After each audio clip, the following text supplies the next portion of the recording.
Now we're going to take a look at working the hamstrings and the lower back. For many people, hamstring muscles and the calf muscles which connect through to the foot are often very tight and problematic and a source of recurring injuries. Often for runners and the like, cyclists, they find hamstrings be particularly problematic. An important thing to remember about all muscles, when you think of a muscle that's being tight, you'll often be advised to stretch it. Now, stretching can, in some circumstances, help if the stretching is done correctly and with the correct technique. But it's important to realise that a muscle is tight because your neurology is making it tight. Unless you've actually got a physical tear and scar in a muscle, the length of the muscle is not set by anything other than your neurology. So encouraging muscles to lengthen can only effectively be done if you encourage really deep relaxation. And that again is that mental approach to connecting with the muscle. If you try and forcefully stretch a muscle, you stand a good chance of injuring it. But what is certain is that any gain in length of muscle that you get will inevitably be short-lived. If the neurology doesn't change, the muscle will return to its previous length. And that's something that's really important to understand, is that muscle length is set by your own nervous system. This can be illustrated, for instance, by people who go into surgery. When they're given a muscle relaxant, the physical structure of the muscle hasn't changed. What's changed are the signals that are going into the muscle. They're essentially switched off, and the muscles can become extremely long. And what happens once the surgery is finished and the muscle relaxant works out of the system, over a few days, the muscles will return to their previous length. So it shows that even when a muscle can be artificially relaxed, and a surgeon may put the muscle through extremely long, extended positions while they carry out their procedure, at the end of it, the muscle will return to its previous length.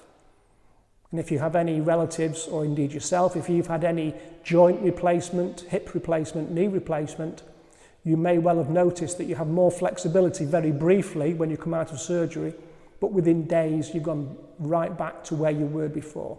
And that's a perfectly normal response.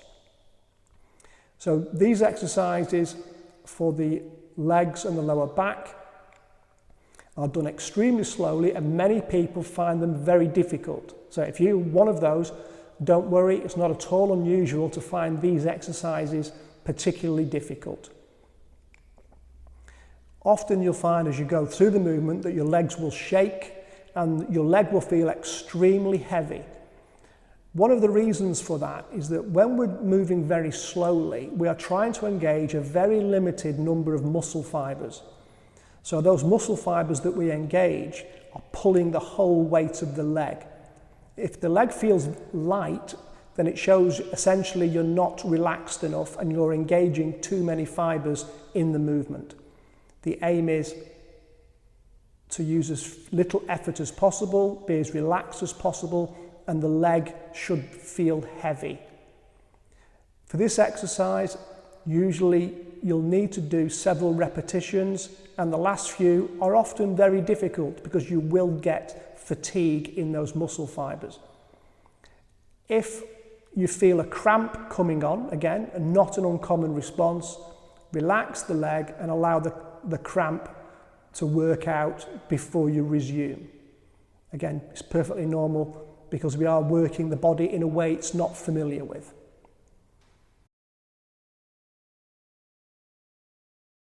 This exercise, I am just going to be using one side, my right side.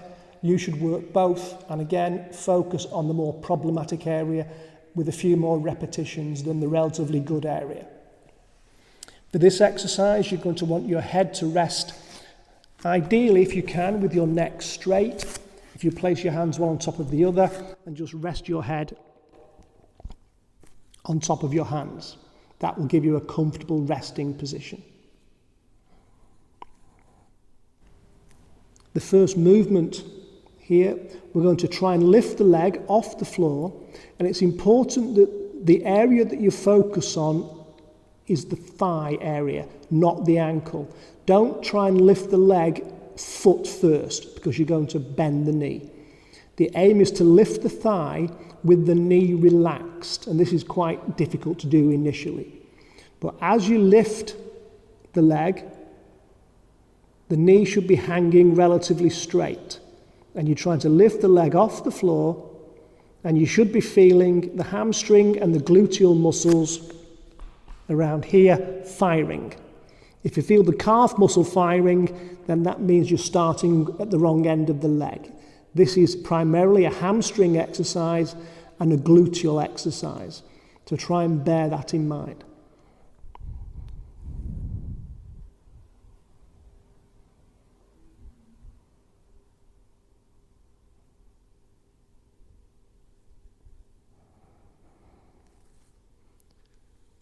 As you lift the leg, you may feel a shudder and a shake in the leg. That's perfectly normal. You're going to try and hold it and then lower it. And again, just as you lower it, you want to feel the thigh muscles fully relax and sink into the floor until you're completely free of tension and the leg is completely relaxed. Again, we work with the breathing, so you take a breath in before you start, and then you breathe out as you lift, keeping the legs straight.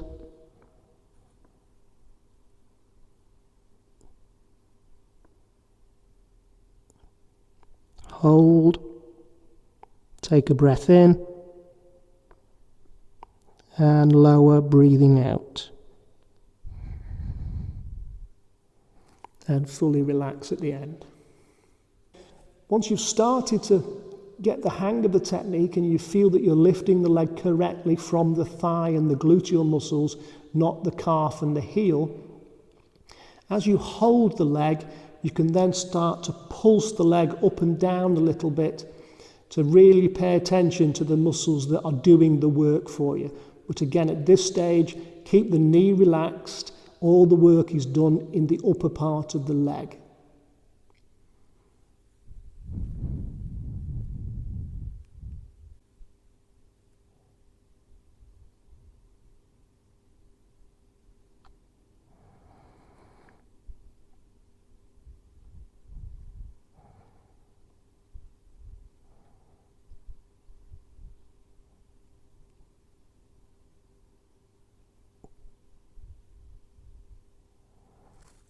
And again, fully relax at the end. When you're comfortable with this, you can also vary the position of the leg laterally, so you can swing it out a little to the side, bring it in a little towards the center line. This again will change the muscle emphasis. Different muscle areas will start to fire, others will relax. And again, you'll feel areas of difficulty that feel weak, where you may even struggle to hold the leg up. This again is a good indication that you're in the right place and you're working the correct muscle fibers and the correct nerve groups. So again, you take a breath in, breathe out on the effort, keep the legs straight. You can push the heel away a little bit to help extend the pelvis, then you can swing the leg out a little.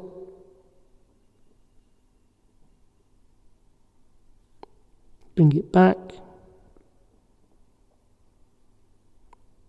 pulse it slightly.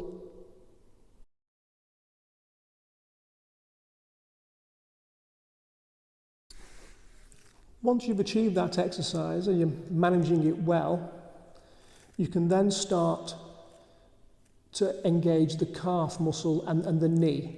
And again, for some people, this is a particularly problematic area. All this involves is essentially, once we've lifted the leg straight, as we've done just previously, you then start to bend the knee gently, bringing the foot up towards the ceiling slightly. Again, we're using as little strength as possible. This is going to engage the muscles that cross over the back of the knee, and often you'll feel those if you have knee problems. So working on these, identifying those muscles, getting them to relax and function properly is a very useful addition to the basic hamstring work. So again, you're going to start with a simple leg lift.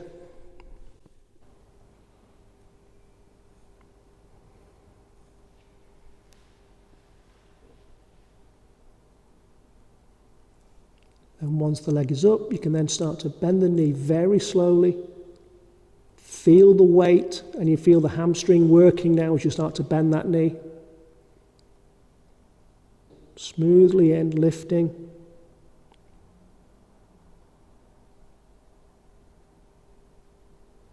With the leg up, you can then start to slowly extend the leg.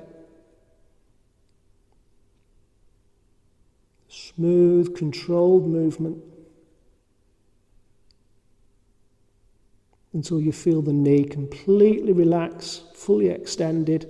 No force, just the weight of the leg, extending the knee, and then you lower the leg to a complete relaxation.